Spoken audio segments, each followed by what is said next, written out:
और तनी सोचल जाओ, एगो ऐसन पिच जे दुनिया के सबसे बढ़न बल्लेबाजन खातिर भी एगो भयंकर डरावना सपना बन गई लोग है।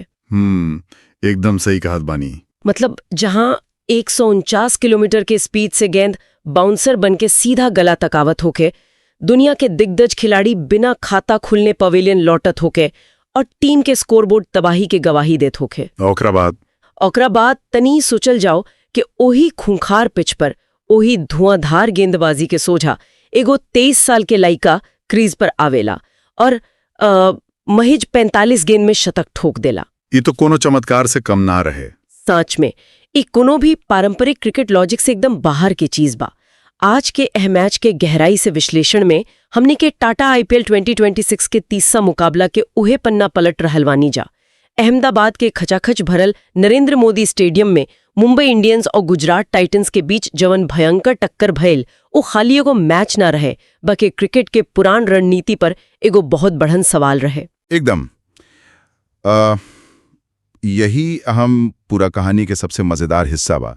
जब हमने के आज के आंकड़ा और मैच की स्थिति के विश्लेषण करत बानी जा, तो ई बात एकदम साफ लौकत बा कि कैसे जब कोनो खिलाड़ी अपना जोन में आ जाला तो ऊ पिच, माहौल और सोझा वाला टीम के पूरा गेम प्लान के तहस नहस कर देला। ई मैच के समझे खातिर हमने के सबसे पहले ऊ पिच के मिजाज समझे के पड़ी। जवन शुरुआत में गुजरात टाइटंस के ई भरम दे दी रहे कि मैच तो अब उनकर मुट्ठी में बा। ता शुरुआत वही से कहल जाओ। टॉस के टाइम रहे आ गुजरात टाइटंस के कप्तान शुभमन गिल टॉस जीत के बिना कोनो झिझक के पहले गेंदबाजी चुने के फैसला ले लिया ले, जो उनकी बहुत लॉजिकल लागल ओबेरा। बिल्कुल लागल। जब हमने के पिच रिपोर्ट देखल जाओ तो ये एकदम साफ रहे कि अहमदाबाद के ई लाल माटी वाला पिच तेज गेंदबाजान खातिर कोनो VIP रोड नियन लागत रहल रहे। बाकी ई ता कंक्रीट के ट्रैम्पलिन जैसन उछलत रहे। गेंद खाली टप्पा खा के उछलत ना रहे, स्किड होके बल्लेबाज के तरफ एकदम गोली नियन आवत रहे। सही कहल गईल। बाकी इतरा के पिच के VIP रोड कहल तनी तकनीकी रूप से गलत हो जाई, काहे कि यहाँ बल्लेबाजन खातिर तकनो आराम ना रहे। उतबार जब गेंद कंक्रीट जैसन कड़ा सरफेस पर टप्पा खाला तो ओकर रिएक्शन टाइम, मतलब कि बल्लेबाज के फैसला लेवे खातिर जवन टाइम मिलेला, वो 1 सेकंड के भी कई हिस्सा ले कम हो जाला। बाप रे। यह हालत के सबसे भयंकर फायदा उठावले हो कगिसो रबाडा।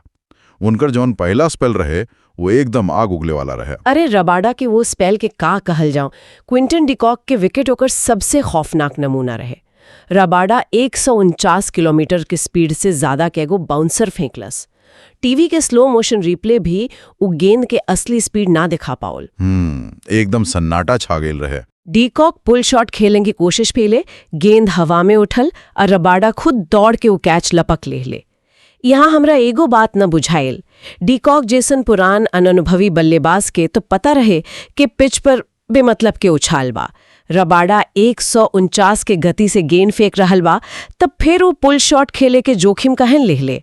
कई खाली एगो तकनीकी गलती रहे? ना, खाली तकनीकी गलती ना रहे। ई इंसान के शरीर के रिफ्लेक्स एक्शन और ई जे आधुनिक T20 के भयंकर दबाव बा ओकर नतीजा रहे। जब 149 के स्पीड से गेंद आवेला तब बल्लेबाज लगे शॉट चुने खातिर 0.4 सेकंड से भी कम समय होला। बाप रे, 0.4 सेकंड। एकदम। डीकॉक जैसन खिलाड़ी अपना इंस्टिंक्ट, मतलब अपना स्वाभाविक आदत पर खेलेलन। उनकर आदत कहलस के गेंद शॉट बा तब पुल मारो। बाकी अहमदाबाद के वो माटी के चलते गेंद जवन एक्स्ट्रा उछाल लेलस वो उनकर उम्मीद से 2 इंच बेसी रहे। खाली 2 इंच? हाँ। क्रिकेट के एह लेवल पर बल्ला के बीच और किनारा के बीच का अंतर महज वही 2 इंच के एक्स्ट्रा उछाल में छुपल रहेला। गेंद जब बाहर से एकदम तेजी से अंदर के तरफ आई लेट इन स्विंगर और सीधा उनकर पैड पे जा लागल। मलेवार 0 पे LBW आउट हो गए। बिना खाता खुलले अपना पहला मैच में ऐसे आउट भइल कोनो भी लइका के मानसिक रूप से तोड़ देला। बाकी कहानी यहाँ रुकले ना। बाकी ठहर जाएं, कहानी तो अब असली शुरू होके वाला रहे। काहे के एकरा बाद क्रीज पर आइले T20 के सबसे बढ़न नाम सूर्य कुमार यादव, जेकरा के मिस्टर 360 कहल जाला। अरे बाप रे। सूर्या के आवते लागल कि अब तो पक्का काउंटर अटैक हुई। वो रबाडा के गेंद पर आवते एगो छक्का और एगो चौका जड़ दिहले। पूरा क्राउड, पूरा नरेंद्र मोदी स्टेडियम शोर से गूंज उठल। माहौल तो एकदम बदल गए रहे। आज मैदान के हर कोना में शॉट मार सकेला, वो एकदम से इतना नरम तरीका से चकमा खा गई।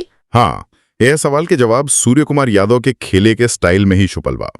जे भी 360 डिग्री खेले वाला बल्लेबाज होला वो हमेशा गेंदबाज के लाइन और लेंथ के पहले से भांप लेला, जेकरा के प्री मेडिटेशन कहल जाला। पहले से सोच के खेलेलन। एकदम वो लोग गेंदबाज के स्पीड के इस्तेमाल करेला। बाकी जब गेंदबाज 145 के रफ्तार से लगातार देह पर गेंद करत होखे और पिच से एकदम बिन बुलौवा उछाल मिलत होखे तो ये प्री मेडिटेशन एगो बहुत बड़ान कमजोरी बन जाला। रबाड़ा अपना लेंथ में हल्का सा बदलाव कैले, गेंद तनी नीचा रह गई और सूर्या के बल्ला लाइन में आवे से पहले ही स्टंप उड़ चुकल रहे। गजब कर दियल्स रबाड़ा। ए तरह से पावर प्ले के अंत में मुंबई इंडियंस के हालत रहे 33 रन पर 3 विकेट। स्कोरबोर्ड देख के तलक गई कि कोनो टेस्ट मैच चल रहा बा। सच में केहू ओबेरा स्कोरबोर्ड देखता तो कंफ्यूज आ जाता कि ई रन दिखावत बा कि विकेट। 33 रन पर 3 गो मेन बल्लेबाज पवेलियन में यहाँ से वापसी कईल त हिमालय जैसन पहाड़ पर चढ़ले के बराबर रहे। पारंपरिक क्रिकेट ता ये कहला कि ऐसन हालत में चुपचाप ब्लॉक करें और विकेट बचाएं। बाकिर ओकरा बाद जवन भइल उ त ए बात के एकदम पलट के रख दिलस। नमन धीर आ तिलक वर्मा के बीच 50 रन के उ मैच बचावे वाला पार्टनरशिप। ये मैच के पहला टर्निंग पॉइंट रहे। नमन धीर के शांत दिमाग के जितना तारीफ कईल जाओ उतने कम बा। मोहम्मद सिराज आ अशोक शर्मा जैसन गेंदबाजन के उ सामना कैलेन। यहाँ अशोक शर्मा के बात कैल बहुत जरूरी बा, काहे कि उ 147 के रफ्तार से गेंद फेंक रहले। हाँ, और उ 147 के स्पीड पर नमन धीर जवन लेट कट शॉट खेलेने उ त कोनो मास्टर क्लास से कम ना रहे। उ कोनो ताकत लगा के मारल शॉट ना रहे, बाकी फिर भी गेंद एकदम गोली नियन बाउंड्री पार कर गयल, बिना डरायल ऐसन शॉट मारल। दिखाया के क्रिकेट के भाषा में एकदम जूडो नियन समझे के चाही। जूडो में कैसे रउआ सोझा वाला के वजन और स्पीड के इस्तेमाल ओकरे के गिरावे में करिले। एकदम सही। नमन धीर ठीक इहे कइले। 147 के स्पीड पर अगर बल्ला जोर से घुमावल जाई तो टाइमिंग मिस भइला के चांस 90% होला। धीर खाली गेंद के स्पीड के इंतजार कइले आ एकदम सही टाइम पर बल्ला के मुंह खोल के गेंद के दिशा बदल दिले। ई शुद्ध ज्योमेट्री और रिफ्लेक्स के कमाल रहे। कमाल हो गल। और फिर वॉशिंगटन सुंदर के गेंद पर उनका वो गगनचुंबी छक्का, गेंद सीधे स्टैंड के दूसरा मंजिल पर जाके गिरल। रन रेट जे 6 से भी नीचे चल गई रहे, ओकरा के ई दोनों लड़का वापस पटरी पर ला दिहल।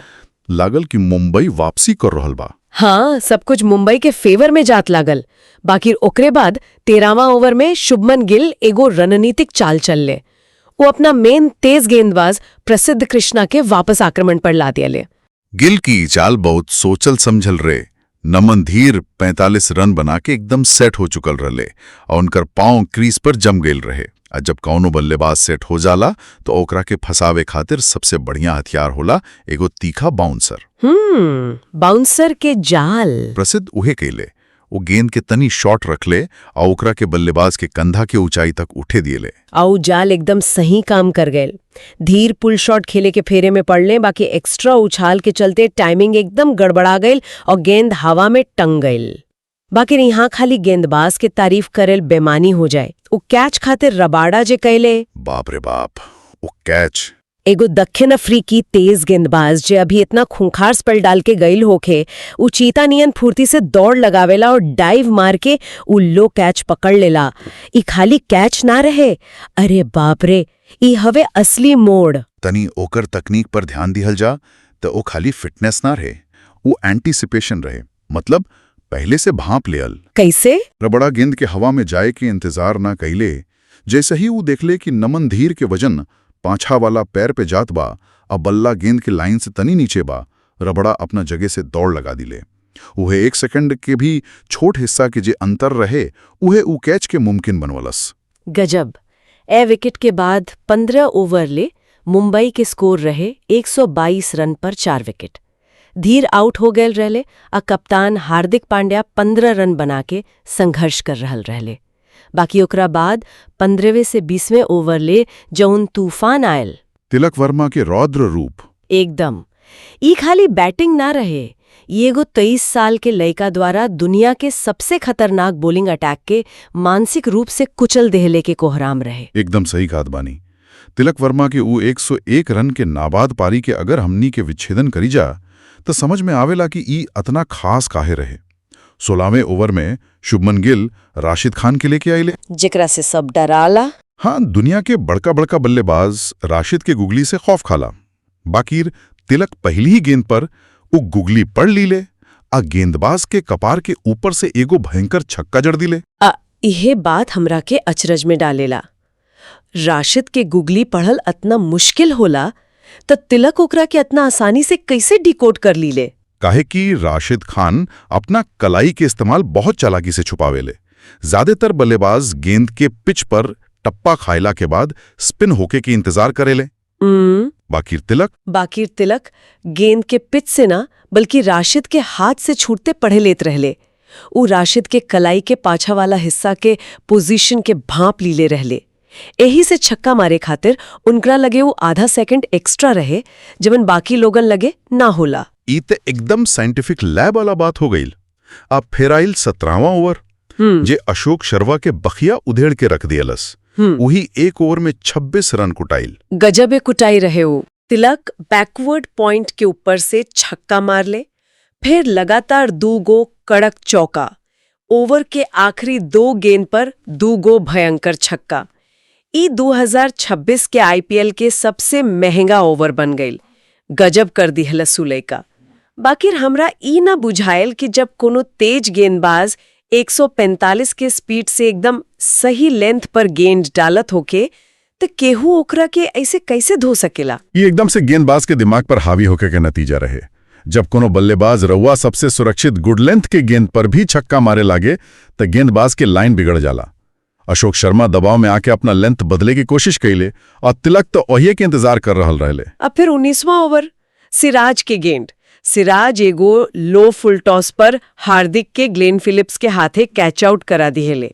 हार्दिक 15 रन पर लौट गए।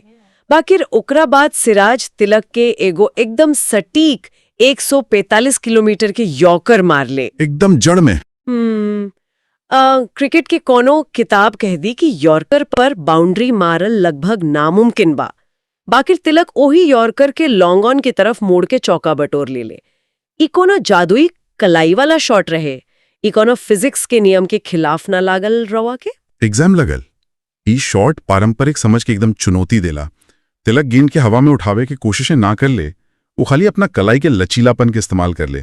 ठीक उहे टाइम जब गेंद उनकर जूता लगे पहुंचे वाला रहे, वो अपना बल्ला का एंगल ऐसे मोड़ ले कि शराज के पूरा स्पीड लॉन्ग ऑन की तरफ ट्रांसफर हो गया। ये ताकत के ना कलाई के कमाल रहे। और फिर 20वां ओवर प्रसिद्ध कृष्णा के गेंद। ओवर के दूसर के गेंद पर 85 मीटर का छक्का और फिर 45 गेंद में 101 रन के मेडन आईपीएल शतक पूरा। नाबाद का जबरदस्त पलबाई। पूरा क्राउड पागल हो गया। जवन स्कोर 33 रन पर 3 विकेट रहे, वो 20 ओवर के बाद 199 रन पर 5 विकेट के अभेद्य पहाड़ बन गई। जवन पिच पर 160 बना हुआ मुश्किल बुझात रहे, वहां अकेले उलैका पूरा गेम पलट के रख दिलस।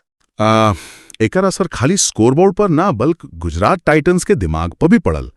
200 रन के पीछा कैल उ भी ऐसन पिच पर जहां ऐसा उछाल मिलत होके भयंकर मानसिक दबाव ले आवेला। जब चेज करे उतरी तो हर डॉट बॉल दिमाग में हथौड़ा नियन लागेला। और ठीक इहे भइल गुजरात के साथ। वो लोग ताश के पत्ता नियन ना बिखरल बल्कि वही दबाव के वजन से ढह गईल। एकदम सही। पहला ही गेंद के नजारा तनी याद करी। जसप्रीत बुमराह के जादू। साई सुदर्शन बिना खाता खुले आउट। एकदम पहले गेंद पर। हाँ, क्रीज पर पांव जमावे से पहले ही लौट गईले। ओकरा बाद जोस बटलर जे खाली 5 रन बनावले रहले, उनकरा के हार्दिक पांड्या एलबीडब्ल्यू आउट कर दियले। गुजरात के खेमा में तो एकदम हड़कंप मच गए रहे। बाकी वॉशिंगटन सुंदर आके तनी जान फूक ले। उतबा उ हार्दिक पर पलटवार करत एगो ओवर में 18 रन बटोरे। दूसरा तरफ शुभमन गिल भी बुमराह के गेंद पर अपना प्योर क्लास के जलवा दिखावत 2 गो झकास चौका मार ले। बाकी भी खाली एगो झूठा उम्मीद रहे। जिसी स्पिनर अश्विनी कुमार आइले वो गिल के 14 रन पर चलता कर दिया ले। पावर प्ले खत्म होत गुजरात 45 पर 3 हो गए रहे। और फिर आइल 9वां ओवर जवन मैच के एकदम खत्म कर दिया लस। मिचेल सैंटनर के जादुई स्पेल। एक के ओवर में 2 विकेट, सुंदर और फिलिप्स और खाली 3 रन। और फिर गेम ओवर के ट्रेलर वहीं चालू हो गए। बाकी यहाँ एगो तकनीकी सवाल बा। जॉन पिच पर तेज गेंदबाजन के राज चलत रहे, वहां एगो धीमा लेफ्ट आर्म स्पिनर ऐसन कहर कैसे बरपा दियलस? ई बड़ा नीमन सवाल बा। काई हो सकेला कि गुजरात के बल्लेबाज 145 के स्पीड खातिर दिमाग सेट कैले रहले और सेंटर के 90 के स्पीड वाला आर्म बॉल उनकरा खातिर हाईवे पर अचानक ब्रेकर जैसन बन गईल। एकदम, हम भी यह सोचे चाहनी। एकरा के कॉन्ट्रास्ट इन पेस कहल जाला। जब दिमाग खाली तेज गति के प्रोसेस करत होग त अचानक धीमा गेंद पर शरीर के रिएक्ट करल बहुत मुश्किल हो जाला। बल्लेबाज लाइन में तो आ गेल, बाकिर बल्ला के स्विंग गेंद आइला से पहले खत्म हो गेल। टाइमिंग के एकदम धज्जी उड़ गई वहां। और फिर आखिरी 10 ओवर में 129 रन के पहाड़, हर ओवर में बाउंड्री चाहिए रहे। ए टेंशन में विकेट के झड़ी लाग गई। लाइन लाग गेल रे आउट होके के। अश्विनी कुमार के बॉलिंग देख के त इससे लागत रहे जैसे कोनो दुकान में बाय 1 गेट 1 फ्री के ऑफर चलत होखे। राहुल तेवतिया 8, शाहरुख खान 17 और राशिद खान खाली 4 रन बना के आउट हो गए। गुजरात पूरी तरह से कोलैप्स कर गई और मुंबई ऐतिहासिक जीत दर्ज कैलस।